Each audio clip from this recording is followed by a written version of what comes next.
With that, I'd like to welcome everyone to the Women in Innovative Solutions for Climate Change panel. Today we have two speakers joining our panel.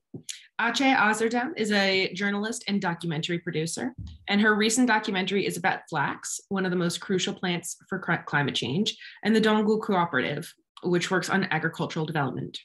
UGURAL, if I ever pronounce that as closely as possible, has a PhD in textile engineering and is the founder of the BUKULMEYEN company. Both AYCE and BURCU are the co-founders of DONGU cooperative, besides 10 other women. DONGU cooperative is Turkey's first agricultural R&D cooperative growing flax and trying to work on innovative solutions for agriculture and climate change. They also support women farmers in rural Turkey and provide income with their projects. Before starting our panel, we'll screen a short version of the Cycle of Flax documentary. After that, we'll come back for our discussion and our speakers. With that, AYCE.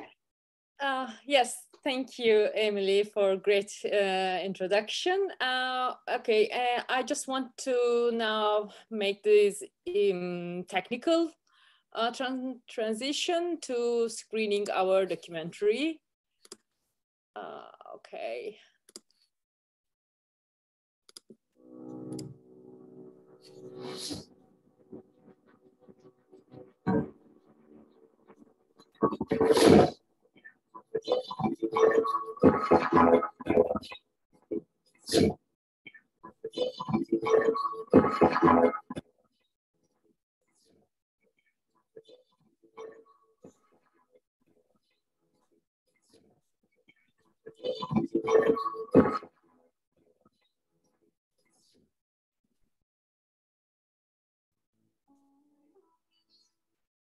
Keten. 34 bin yıl önce insanlığın kullanmaya başladığı dünyanın en eski lif bitkisi.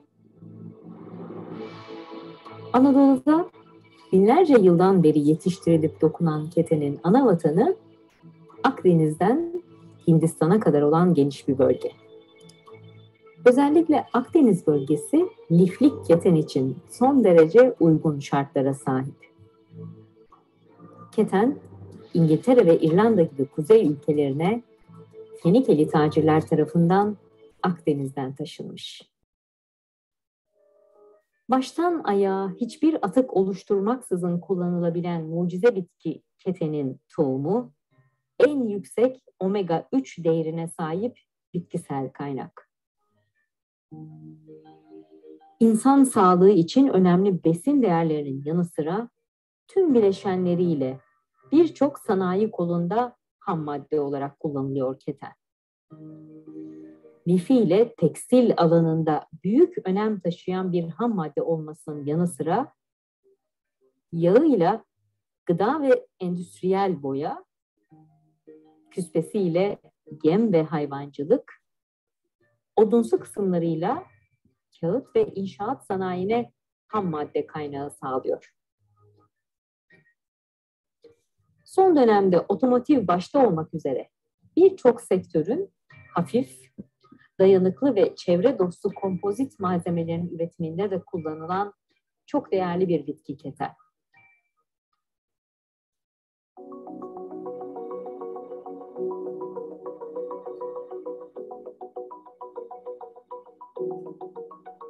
Keten bitkisi besin elementleri yönünden toprağı yormayan bir yapıya sahip. Hatta keten ekilen yıl yarı nadas olarak bile değerlendirilebiliyor. Ketenin tarımı esnasında genellikle ek sulamaya ihtiyaç duyulmuyor. Yabancı ot mücadelesi herbisit kullanmadan da yapılabiliyor. Tüm bu açılardan bakıldığında keten, iklim değişikliğine en kolay uyum sağlayabilecek ve bu nedenle de dünyanın geleceğine olumlu katkıları olabilecek mucize bir bitki. Öyle ki pamuk lifi yerine keten lifi kullanılarak su tüketimini %88, enerji tüketimini ise %82 oranında azaltmak mümkün. Bu kadar öne çıkan özelliği olan ketenin günümüzdeki üretimi ve kullanımı ne durumda? Avrupa keten tarımında ilk sırada bulunan bölge. Özellikle Fransa, Belçika, Beyaz Rusya, İngiltere ve Hollanda Avrupa'da en çok keten tarımı yapan ülkeler. Kanada ve Amerika'da da keten tarımının önemi günden güne artıyor. Ketenin ana vatanlarından biri olarak kabul edilen Türkiye'de ise keten tarımı neredeyse yok olmuş. Öyle ki 1961 yılında keten bitkisinden 6.750 ton lif elde edilirken 2017 yılında bu oran sadece 3 tona inmiş. Türkiye keten tarımına en uygun olan ve genetik çeşitlilik yönünden çok sayıda keten popülasyonuna da ev sahipliği yapan bir ülkeyken bugün neden bu durumda? Yüksek iş gücü ihtiyacı, makinalaşma sıkıntısı, sentetik lif ve elyafın daha ucuz olması, pamuk bitkisiyle rekabet edememesi gibi nedenlerin yanı sıra ülkemizde liflik tescilli keten çeşidinin yok denecek kadar az olmasının da keten tarımını bitme noktasına getirdiği varsayılıyor. İşte bu noktada döngü kooperatifi kadınları bu konularda çözüm üretmek ve bu kısır döngüye dur diyerek keten tarımını yeniden canlandırmak için bir araya gelerek çalışmaya başladı. Türkiye'nin ilk tarımsal araştırma geliştirme kooperatifi olan DONGU, o günden itibaren geçmişten gelen kadim bilgileri yeni teknolojilerle birleştirerek çiftçiye yeni olanaklar sunmak ve tarımı canlandırmak için çalışmaya başladı. İlk hedef, keten tarımını canlandırmak ve bu değerli bitkiyi ülkemize yeniden kazandırmaktı. 2019'da önce Karadeniz, sonra Ege bölgesinde olmak üzere 2 proje başlatıldı. Buradaki pilot üretimlerin ardından döngü kooperatifi, keten tohumu ve keten yağından oluşan Ketenden Şeyler serisini üretmeye başladı. 2020 yılına gelindiğinde ise döngü kooperatifi, Küresel Çevre Fonu Küçük Destek Programı'ndan Türkiye orijinli liflik keten genotipleriyle keten tarımının tekrar canlandırılması isimli projeyle 18 aylık çalışma için hibe aldı ve Ege Tarımsal Araştırma Enstitüsü işbirliğiyle çalışmalara başlandı. Proje kapsamında ilk olarak Kahrat Köyü'nde Tire Belediyesi işbirliğiyle belediyeye ait 5 dönümlük arazide kışlık ekim yapıldı. Hoş geldiniz. Döngü Kooperatifi köyümüze keten bitkisini ekti. Çok memnunuz. Mosmor açtı, otunu yaptık, çapasını yaptık. Daha da iş olanağı sağlanırsa çok memnun oluruz. Bizim için, ileride çocuklarımız için. Biz burada ekibimizle, annem ve arkadaşlarıyla beraber bu tarlanın çapasını yaptık, işini yapıyoruz. Tarlanın çok da bir işi yok aslında. Biz çapasını yaptık. Sulaması falan gerekmiyor. Herhangi bir ilaç gerekmiyor. Döngü Kooperatifi bu şekilde bir proje geliştirdi ve biz bu projede olmaktan mutluluk duyuyoruz.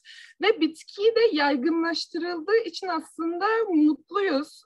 Köyümüzde hem iş olanağı annemler için özellikle, tamam ben okuyorum ama annemler tabii ki sigorta açısından, iş açısından farklı bir bitki. Hem köyümüz için hem iyi, hem annemler için iyi. Sulama, biliyorsunuz ki küresel ısınmayla birlikte sularımız azalıyor. Sulamanın olmaması, sulamadan bu şekilde büyümesi çok iyi bu dönem için. Herhangi bir gübre kullanılmıyor. Bu şekilde çok iyi. Döngü Kooperatifine çok teşekkür ediyoruz. Döngü Kooperatif'in bizim yöremize ekmiş olduğu keten tohumunu yetiştirdiğiniz için sizi teşekkür ederiz. Sizin sayenizde biz bunu çapaladık, otlarını temizledik ve büyütmeye çalışıyoruz. Şu anda keten çiçekte. Üzerinde küçük tohum tomurcukları, kapsülleri oluşmaya başladı ama henüz tamamlanmadı. Bu bizim hasat yaptığımız keten. Bu yeşil yapraklar dökülecek, çiçekler dökülecek ve geriye içi tohumla dolmuş kapsüller oluşacak. Bu kapsülleri hasat edip bu sapından ip yapacağız. Kapsüllerinden de yağ ve keten tohumu yapacağız. Bu iplikler nasıl oluyor? Önce böyle uzun bir elyaf oluyor. Bu keten elyafı, yumuşacık, böyle epeyce saça benzeyen harika bir şey. Düşünebiliyor musunuz bu mor çiçeğin böyle bir elyaf haline geldiğini? Bir bitki ki her şey kullanılıyor. Sonra bu elyaflar istenirse bir kompozit malzemeye dönüşebiliyor. Bu kompozit malzeme yani nerede isterseniz orada kullanabilirsiniz.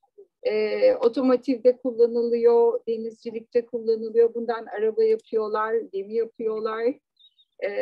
Çok fazla kullanımı var. 2021 yılının Ağustos ayında Tarım Bakanlığı Tohumluk Tescil ve Sertifikasyon Merkez Müdürlüğü'ne Ege bölgesine en uygun olan 2 adet liflik keten genotipi için tescil başvurusu yapıldı. Böylelikle Cemre ve Efe isimleri verilen tohumlar için üretim izni alındı. Eylül ayında düzenlenen bilgilendirme etkinliğiyle tüm çalışmalar ve alınan başarılı sonuçlar Kahrat Köyü'ndeki çiftçilere aktarıldı. Ekim ayındaki Dünya Kadın Çiftçiler Günü'nde ise kadının tarımdaki yeri ve önemini vurgulamak amacıyla köy halkıyla birlikte şenlik ve kermes düzenlendi. İşletme açılması için terk edilmiş ilkokulumuzu tahsis etmek için uğraş veriyoruz. İnşallah veririz ve köyümüzde, mahallemizde bu tip ürünlerin işletmesini de burada yapıp ekonomimize katkı yapmayı düşünüyorum. İnşallah devamı gelir, inşallah fabrika diyorlar. Açarlar inşallah fabrikasını da. Valla bizim için çok güzel olur. İnşallah önümüz açılır. Valla bilmiyorduk, tanıştık, yiyordu ketenden yani. Güzel, hoşumuza gitti. Fabrikası olursa çocuklarımıza, hadi biz neyse çocuklarımızın geleceği olur, iş imkanı olur. Yani tarlalarımız da geniş, buranın tarlası da geniş. Daha alan açılırsa daha iyi olur. DONGU Kooperatifinin Ege Tarımsal Araştırma Enstitüsü ile yaptığı proje neticesinde 2 adet liflik keten genotipi için tescil başvurusu yapıldı. Çiftçiler ketenle tanıştı. Kadın çiftçilere dönemsel sigortalı istihdam sağlandı. Ama hepsinden önemlisi, yıllardır birbirinden ayrı düşen Ege topraklarıyla keten yeniden buluştu. Hasret sona erdi.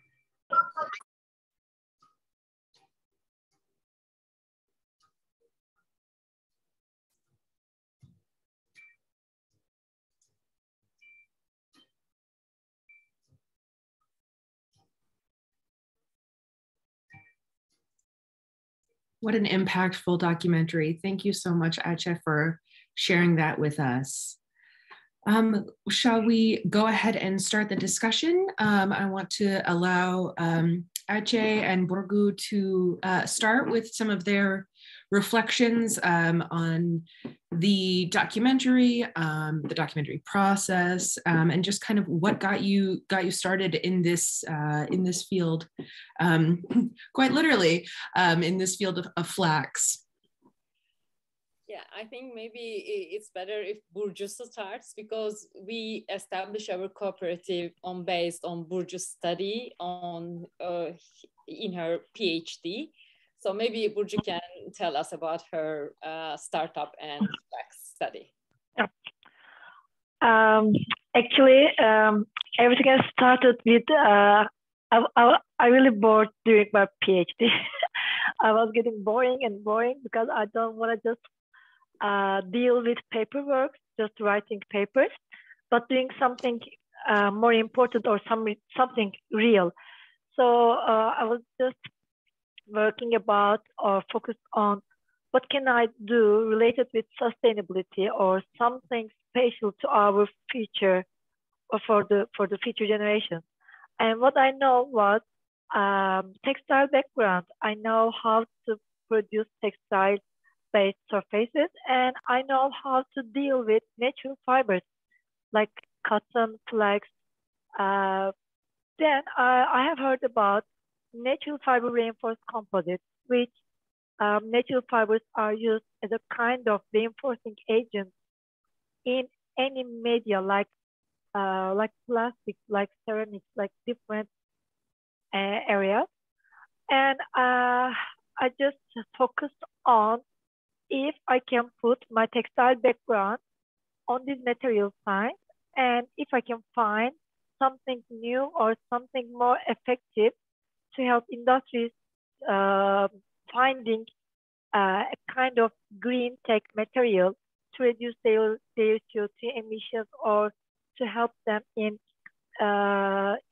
recycled materials or recycling design. So I started searching these opportunities, and then I find out that I can make a kind of surface with my textile background, which will be more affordable and more scalable to produce biocomposites, because in industry, biocomposites are known as the high prices. And that's why it's really difficult, and it takes a long time for the industries to transform conventional materials with sustainable bio-based ones. So how can I say, the basic change would be or should be the cost of these materials. So I find out a new technique to produce a bio-based materials with scalable and affordable and easily adaptable to industry. And when I finished my PhD, I have just a piece of material in my hand, and I have some ideas about how to scale up this material so that the industry can use this material to design new products. And then I applied for a national grant to TÜBİTAK, and that's how my startup company is established, BURCU Composite. Actually, we are 3 partners focused on solely bio-based composites for 4 years now, and during when we first established the company, we started to search for where we can find flax fiber. We have learned that Turkey is one of the countries in the world who grown flax for years, but it was before actually 1980s. So I couldn't find flax fiber in Turkey, so I take it from France or Belgium. Then I was just thinking about how can I go on relying imported flax fiber with my new technique. So there should be a way to just somehow start flax cultivation in Turkey again, because it's the flax as a plant, kind of an endemic plant from Turkey. And then my business, my mentor from the business side, who is also one of the co-founders of DONGU Cooperative, just encouraged me to go on tracing where it was the last time flax cultivated in Turkey. And then we go to Black Sea region and just interviewed with local people, trying to understand why they stopped cultivating flax, or how we can start it again. We can make it start again. And then suddenly we decided to start with 100 hectare area. Even we don't know how to deal with an agricultural process, because I'm a textile engineer. I know how to deal with textile materials, but I haven't even planted a tree before. So it was a kind of real failure. the 100 decar, just 2 women, without just we're not from agriculture industry, but our trials just converted into a big, let's say, group of women who are willing to help us in reactivating flax cultivation in Turkey. Then we established DONGU Cooperative with brilliant. Now we're 12 brilliant women with different backgrounds, and we got really good results within 3 years. And maybe AYCE will go on about our journey. AYCE, would you like to tell us a little bit more about the establishment of the DONGU Cooperative? Yeah, sure. Thank you, Emily. When we heard about BURCU's project, we were thrilled. And we were shocked and surprised and thrilled at the same time. Then establishing a cooperative was an idea of our friend Zeynep. We all wanted to be part of that project. Now I strongly believe that a cooperative is the best way to gather people with different backgrounds, professions, and make them achieve in a most effective way. So we started 9 female co-founders. We established DONGU Cooperative, and now we are 12 co-partners. We are a nonprofit and research and development based cooperative, and the profound goal is to create agriculture oriented, sustainable solutions for agriculture, for climate change, and for the possible best world's future. Let me share my screen with our presentation. Our friend Sevda prepared for us. Yeah, and our motto is ancient knowledge and new ideas, new horizons in agriculture, and the innovative solutions. We can add that. And as I said, we are like now 12 female partners. We are trying to make FLAX. Why FLAX? It's mostly based on BURCU's study. We wanted to revitalize the completely abandoned flax production after the 70s. It's because we strongly believe the benefits of this golden crop for human beings, for the nature, for climate change, and for the world's best possible future.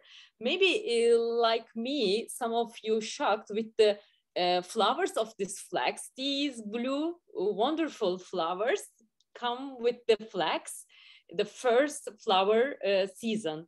So later on, they are turning this golden crop with the seeds.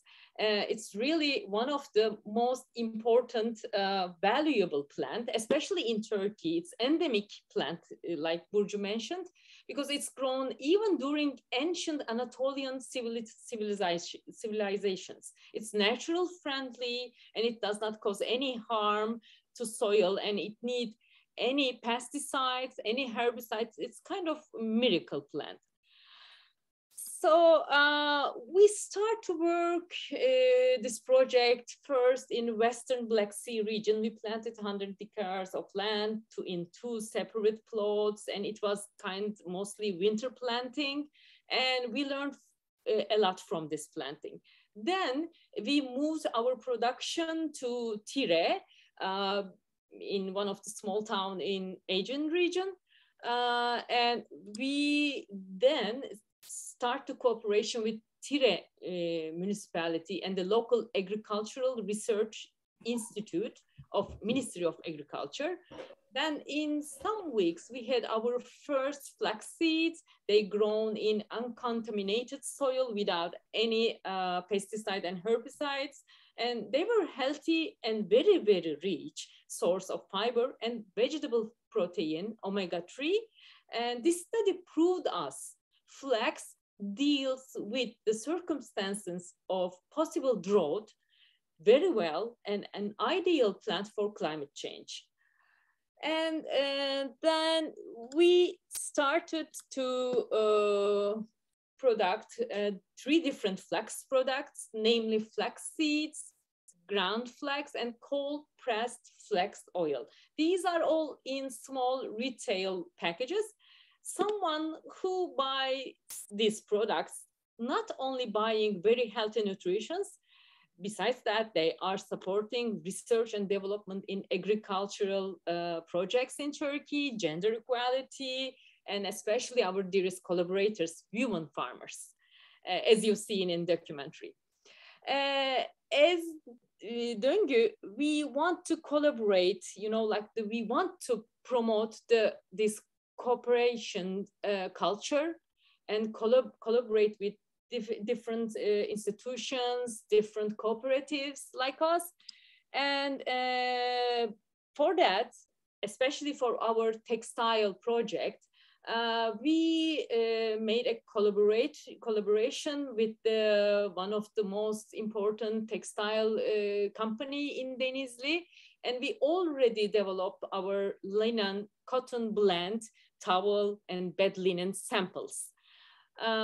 This is very important because, you know, this flax, native linen into yarn and fabric to transform this flax fiber to yarn and fabric is very important. By doing this, we want to produce the very first Turkish linen with natural Turkish flax and promote this product to the world. We are just starting this. And other than that, another research and development study we did, we are working on to produce our flax oil soap with our flaxes. The first soap successfully passed the trial phase using the most appropriate mixture of natural oils without adding any chemicals. As I mentioned before, we'd like to promote the cooperation culture, and in that sense, it's important for us to make collaborations to other institutes, foundations especially. We applied several funds to realize our projects, and one of them is very important, United Nations Development Foundation's Global Environmental Fund. We have received a project grant from the Global Environmental Fund Small Support Program. And for that, we are working 18 months study titled Revival of Flax Agriculture with Fiber Linen Genotypes of Origin in Turkey. Our aim on that was developing an indigenous flax genotype compatible to grow in the Aegean region. And from that flax genotype to have high fiber yield, which can be used in textile and other industries and rural development.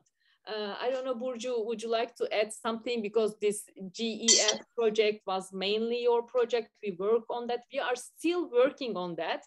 But we are so proud of that work because we have 2 genotypes, Efe and Cemre, as you've seen on documentary. If you want to add something on that. Actually, what is mostly exciting me is these genotypes are the first for Turkey and for Aegean region, which can be grown efficiently without water, without any pesticides. So which means we don't need to maybe afraid too much about drought in Aegean region anymore, because all our agricultural activities are based on consuming water, lots of water and lots of chemicals. We are also poisoning the area we live in, and also we just run out of water. So we should find somehow different techniques or different yields or different products, agricultural products to change. And flax is seen like the best option, where we can make it grown without water, without any chemical, and we can use in different industrial areas. Yes. And the other important thing I'd like to share with you, we had granted a pilot support by the United Nations Development Program. Now we are still working on this project, and it's one of the most important things for us. And the experience we gained from all this working with FLAX plant for more than 3 years has opened so many doors and for us to various projects and ideas. But the best consequences out of all these studies is to explain to FLAX plant to the farmers in our region, show them the cultivation, harvesting process, a FLAX, and remind them the economic value of this plant. And I mean, from this plant, FLAX plant, to make this happen more tangible, we are aiming to set up the pilot workshop, pilot and atelier in the region to make flax fibers, which will be turned into the yarn, and to make them, these farmers, to provide them an income. Yeah, this is DONGU Cooperative, Emily. It sounds absolutely amazing. Thank you so much for sharing that presentation with us. I feel like we really understand the thought processes behind why flax in this region. Following up on some of your other comments and focusing in on our subject for today, AYCE and maybe BURCU, can you tell us a little bit about why this is a women-specific project? How does gender come into this project? You noted that it's 12 women who have come together to join the collective, and that you are working with intention with women farmers. So I know that it has crossed your mind. Can you tell us a little bit more about the gendered aspects of your project? Would you like me to start, or you want to say something? Actually, what we have seen in the Black Sea region or the Asian region, women never thought to believe in toil or believe in the nature. Men can easily, let's say, change their mind in believing the earth, but women can be more resistant on believing its roots. So what actually, it's maybe my own opinion, but I believe in the spirit of women, that they are the, let's say, we take care of our babies. So it's in our heart, you know, we know how to take care, something very new, something trying to grow. So this is the seed also, this is the flax seed, this is a crying baby. This could be the soil. So besides gender equality, what we are trying to also support women in rural area, trying to make a sustainable income model for them. We also know that we have chosen the best partners for our project, for our newborn babies. Yeah. So, from my side, yeah, something more by heart. Yeah. As DONGU, we'd like to create a fair, transparent, and sustainable model with contracted agriculture, and this will pave the way for the flax plant emerging from the soil to be transformed into entirely different products with high added value. What makes us happy is our friends in Kahrat village, especially women farmers. They are so eager to help us and feel exactly the same excitement with us, especially women farmer friends. Unfortunately, as you know, the situation of agricultural worker women in Turkey, maybe in all around the world, I don't know, but is not all bright. Although they work harder than the men sometimes in the field, we believe their values are not given. They are considered, you know, like unpaid workers within the family, and mostly being insured, rarely insured. They don't have insurance is it's just a dream for them. And as DONGU cooperative, we'd like to break this vicious cycle. And at least in our cultivation areas and our places that we produce, we operate, and our aim to create a fair and equal pay working model for women farmers. As you see our documentary, our women farmer friends not only working with us professionally, they believe in us and FLAX heartedly and support our projects very, very strongly. Because they are aware of the climate change, and don't you see, they speak about climate change, they speak about FLAX. I mean, most of them very well know about FLAX. So we are thrilled, and they are, like teaching this to their children. This is the most important part for us. And so because of that, as we are, building our flaxseeding atelier in their village, in this small town, we'd like to build a nursery for them. This is our another project to make them, like peace of mind, to give them peace of mind when they work with us, and to, provide their children a kind of education. So this is one of the most good part for our project for us. I love that this is an idea that has many ways to grow and reach into the community. BURCU, I love the idea that that women believe in the earth, and it seems like the women believe in you as well. So that this is a beautiful project. I'd like to take a chance now to turn to our audience questions. It looks like we have one already in from Helen in the chat. Helen, would you like to unmute and ask your question, or would you like me to read out your question?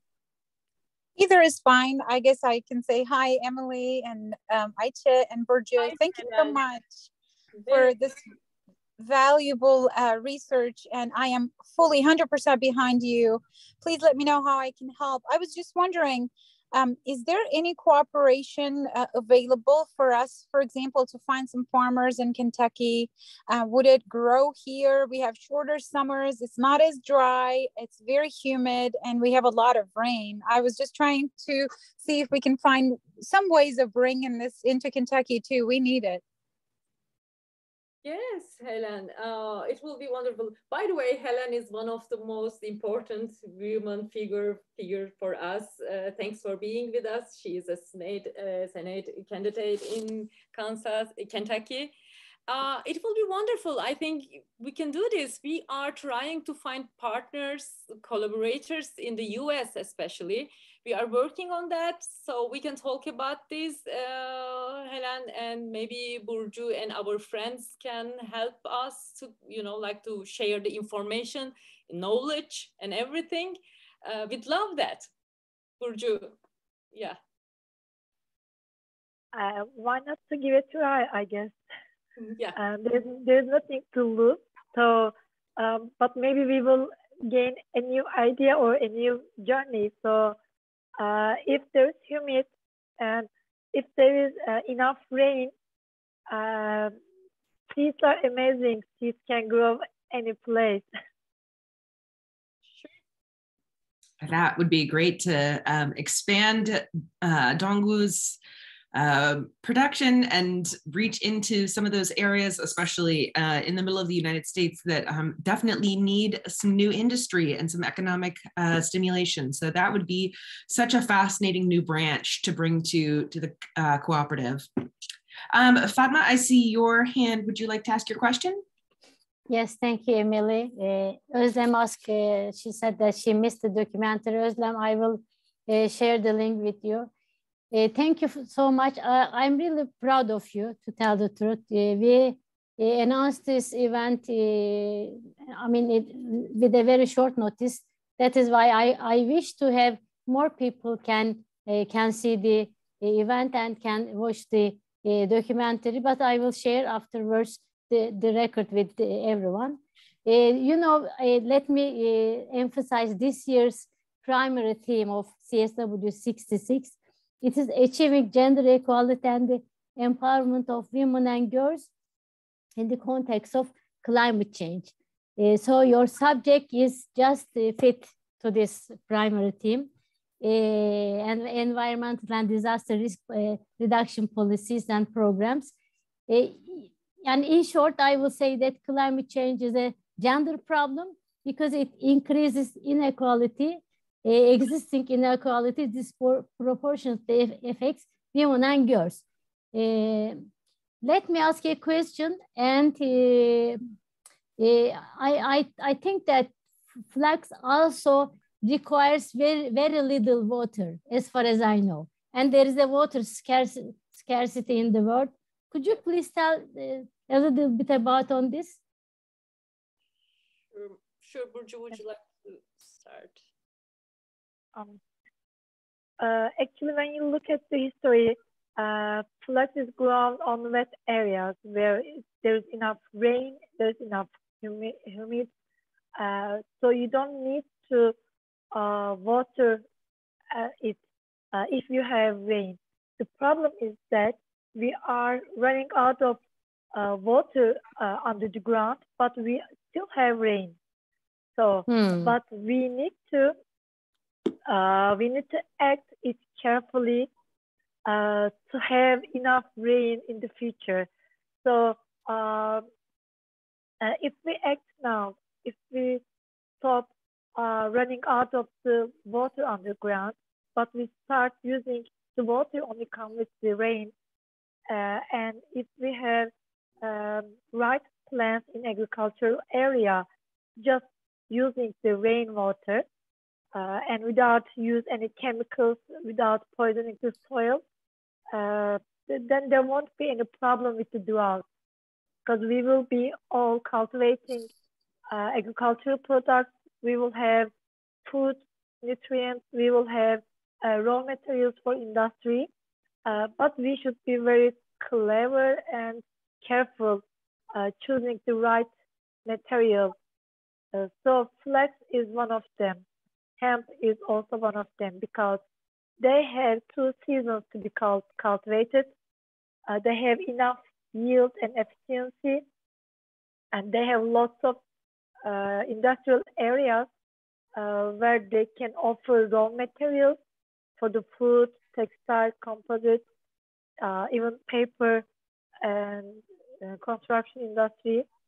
And FLAX doesn't take minerals from the soil. This is important because when you cultivate a product in a year, you also need to think about the next years. Are you just killing the soil, or are you just supporting the soil to go for the next generation? So FLAX is supporting the soil. This is also, I guess, important for the greener world. Let's say. You finish? I hope this will help. I'd like to add that, you know, when we think about climate change and environmental issues, we are always speaking about, you know, like to banning something, forbid doing something, try to, you know, like not doing things. But I think innovative solutions are, you know, like to find the innovative solutions is important. Change the habits, find the new ways. With FLAX, we are doing this. Because according to World Wildlife Fund, it makes more than 20,000 liters of water to produce just 1 kilogram of cotton, which roughly equals only 1 t-shirt and 1 jean. And there is a study on Mekkonen and Hoekstra, it's 2011 global study, shows that using FLAX linen fiber reduces the 88% of blue water footprint and 82% of energy comparing to the conventional cotton. So maybe it's time, you know, like to make materials in textile, in other industries, not only with the, you know, like the conventional materials. FLAX is a miracle material in that sense. In textile, in industry of automotive, in like dyeing industry, in every way. So in that sense, maybe being a raw material of great importance in textiles, flax provides food and industrial dye with its oil, feed and livestock with its pulp, and body parts and crucial raw materials to the paper and construction company. So it's kind of miracle plant and miracle crop, let's say. We have any other questions raised in the audience? I do want to add some points. I highly support women entrepreneurship and encourage them to come out and work in the fields more. I had some questions. We, as a country, we don't have brand value. We have to create, maybe from the beginning, we have to make Turkey a brand name. Otherwise, we can just create some village women, some little employment and basic necessities, and we sell raw material to the world. And no brand name. Like we sell seed oil and olive oil to the world. Still, no one knows Turkish olive oil or Turkish seeds. I have seen in many countries French brands, very little written underneath is origin from Turkey. So I don't want to see, it makes my heart, you know, sometimes bleeding. You know, we don't have market value. We have to create market value. And Turkey's name as a brand name. Otherwise, I mean, yes, I mean, I congratulate Burcu Hanım. She did a great job. Not anyone has a chance to turn their PhD thesis into reality. This is a huge and very nice project, actually. Yeah. But eventually, at the end of the day, it comes to a point that we have to create a market value. So we don't have it. Like 3 tons of flaxseed means nothing in Turkey, I mean, compared to other productions numbers in the world. So how can we manage it? I don't know. We have to maybe do some brainstorming and. Actually, we are, as a cooperative, Burcu knows very well, and we are all working on that. We are trying to produce the first Turkish linen fiber flax. For that, we started this genotype project. And now we are collaborating some of the textile industry companies from Denizli. They are supporting us, but we need much more like foundations for that, funds for that, because it's even though with the enough funding, how do you compete with China? Because in Turkey, we pay taxes, we pay the labor, you know, the full benefits, fringe benefits and everything. And in China, the cost is like nothing. So how can you compete with the market? We have a, yes, Burcu, please go on. I believe there is a huge change in habitats in how we live or how we decide to live. So most of the people just consider about the transportation and its effect on CO2 emissions. So I believe in near future, people will be willing to buy what is possible just near their live area. So Turkey is very strategic position in that because when you buy something from China, I mean, if you are living in US or in Europe, you mean that you have a very huge CO2 emissions because of the transportation. But the Turkey, will be very, let's say, easy to access, to buy any product from linen, from FLAX without it lower, how can I say, lower impact to the world.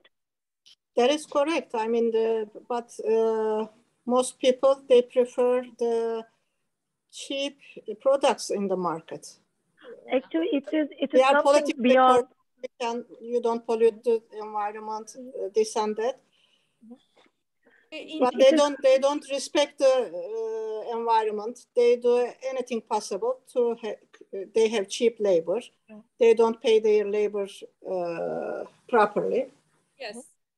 But in new understanding of climate change and everything, especially in textile industry, these habits are changing. Especially in US, it's roughly 80% of the world's flax fibers from Europe, because they prefer Europe linen, not the Chinese linen. Okay, that's good. That's yes, good.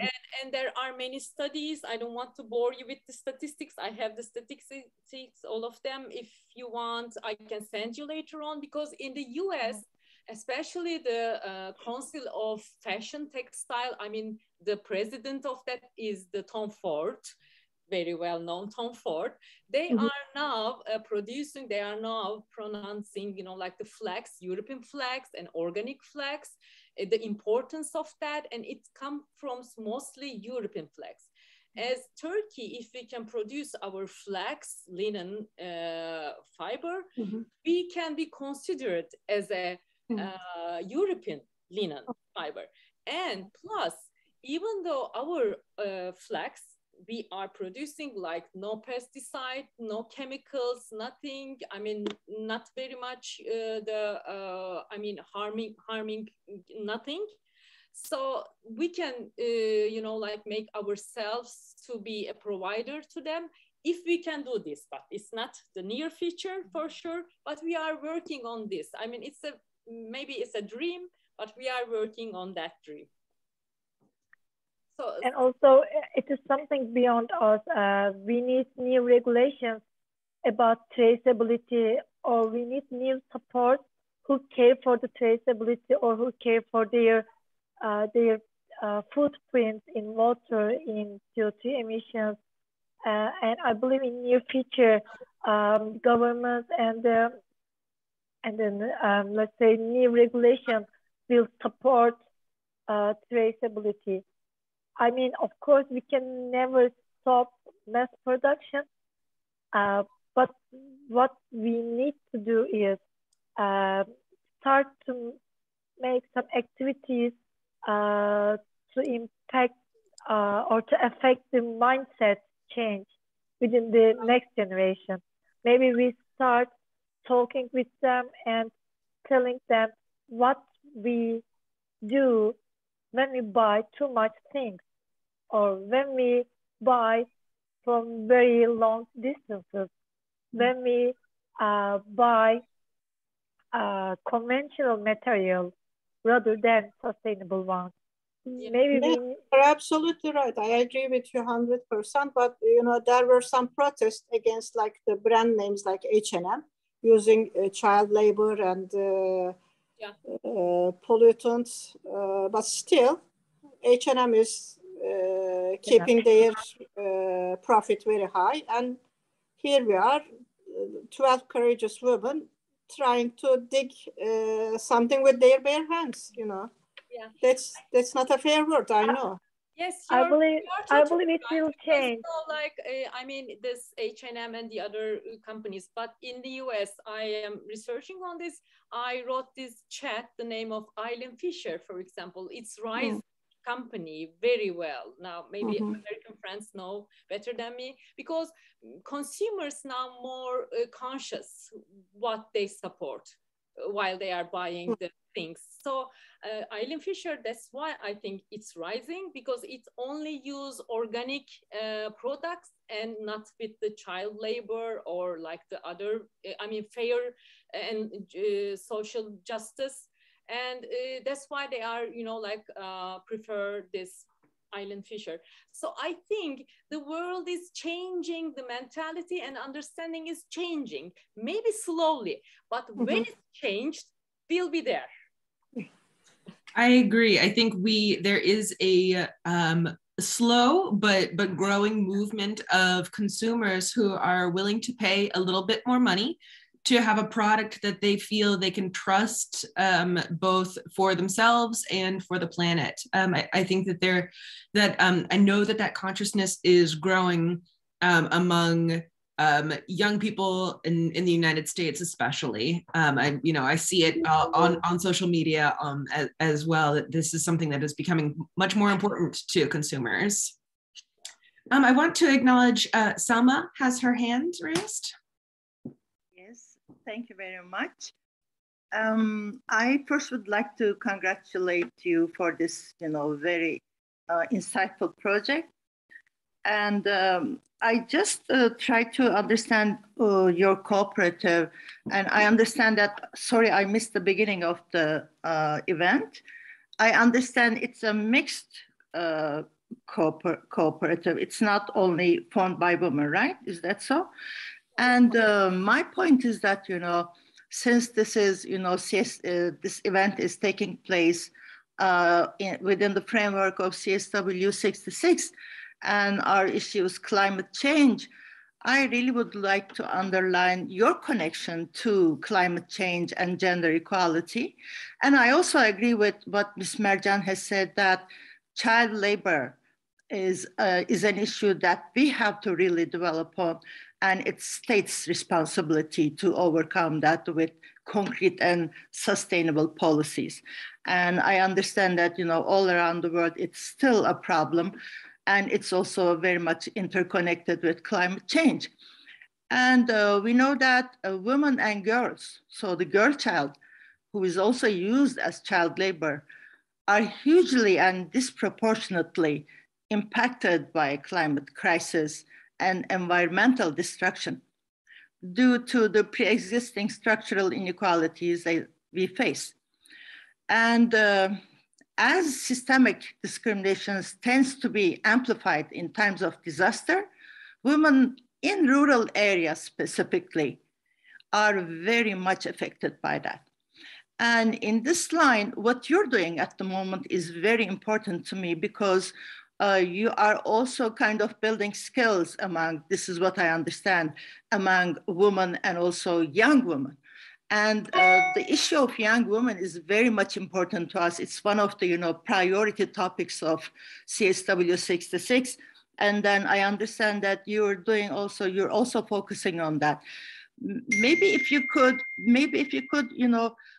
explain more how your work is going on with rural women. Are you also including them to your project? If I have missed it, I'm so sorry, because I was not at the beginning of the event.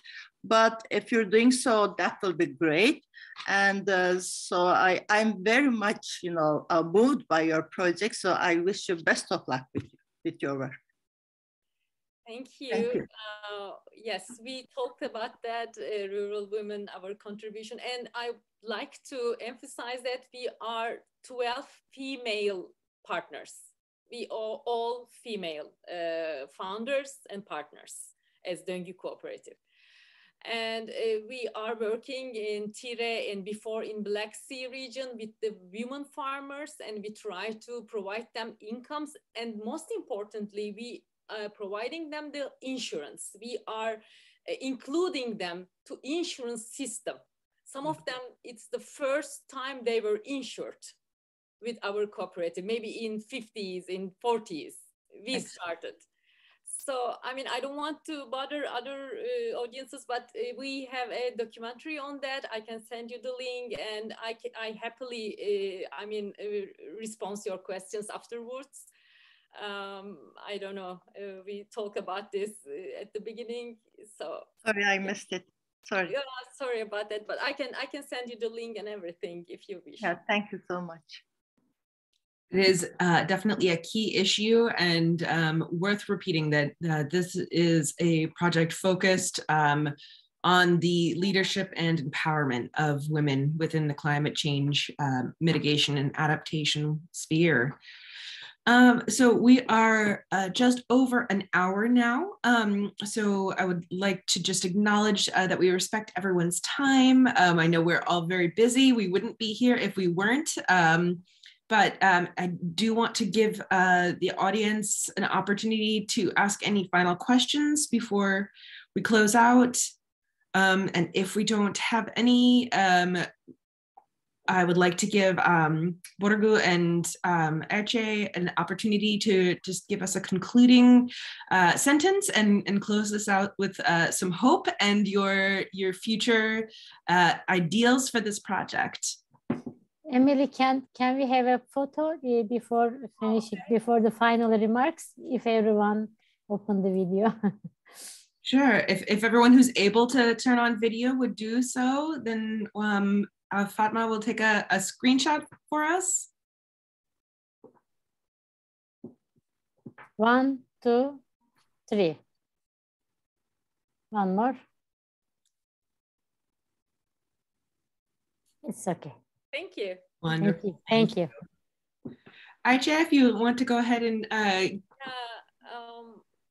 mean, I'm proud to be part of this project, to be part of cooperative, to be with this amazing woman. I mean, we are every week we have meetings for last, I mean, like 3 hours sometimes. And we are always discussing, brainstorming what we can do. We can do this, we cannot do this. I mean, imagine 12 women in one room. And all these wonderful ladies. I mean, we are trying to find ways in using our professions, our experiences. And for me, especially to do this documentary, it was so important because I know we are living in area is audiovisual era. I aim to, my sincere wish was to tell what we did as a cooperative, and like to especially explain the young generation. And my biggest concern was to produce a documentary which worthy of the work this cooperative did. So I'm so happy to be with you, and we are trying to find the ways, innovative solutions for everything. And we are happy to collaborate with all other institutions, cooperatives, and everyone. We welcome all of you. And thank you very much.